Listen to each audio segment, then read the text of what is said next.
सांसद डॉक्टर संबित पात्रଙ୍କ द्वारा सत्यवादी रे अंतर्देय गृह योजना समस्त भत्ता एवं राशन कार्ड बंटन मेला सत्यवादी ब्लॉक परिसर रे बीजेपी सरकार प्राय 17 मास परे अंतर्देय गृह योजना सह वार्धक्य दिव्यांग और विधवा भत्ता नूतन राशन कार्ड बंटन मेला करिसेंती।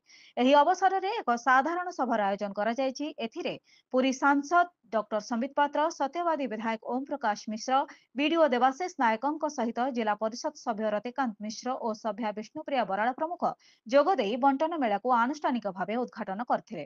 सांसद श्री पात्र कहिथिले जे बीजेपी सरकार निर्वाचन आगरो देइथिबा प्रतिश्रुति एबे सत्यवादी ब्लॉक रे पालन करिबा आरंभ करिछि। आगको बहु जनहितकर कार्य करिबाकू जाउछि बोली से कहिथिले।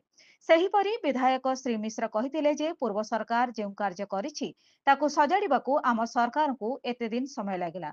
सत्यवादी ब्लॉक रो 24 गोटी ग्राम पंचायत रे विधवा दिव्यांग और वार्धक्य भत्ता 186 जनकू एही योजना रे शामिल करा जायछि बोली ब्लॉक सामाजिक सुरक्षा और भिन्नक्षम सशक्तिकरण विकास अधिकारी मोनिका दास गठारू सूचना मिलिछि।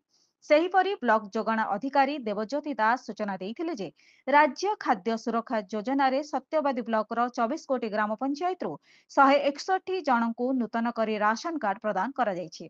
सेहिपरि अंतर्देय गृह योजना अधिकारी देवाशीष पत्रे कहिथिले जे 183 जनकू अंतर्देय गृह योजना रे कार्यादेश सांसद और विधायक निज हातरे देइथिले।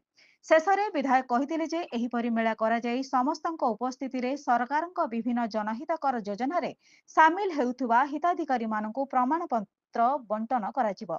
एही कार्यक्रम रे विभिन्न पंचायत रा जनप्रतिनिधि और हिताधिकारी माने उपस्थित रहिथिले। पुरीरू मनोज कुमार बलियार सिंह रिपोर्ट, जनशक्ति टीवी।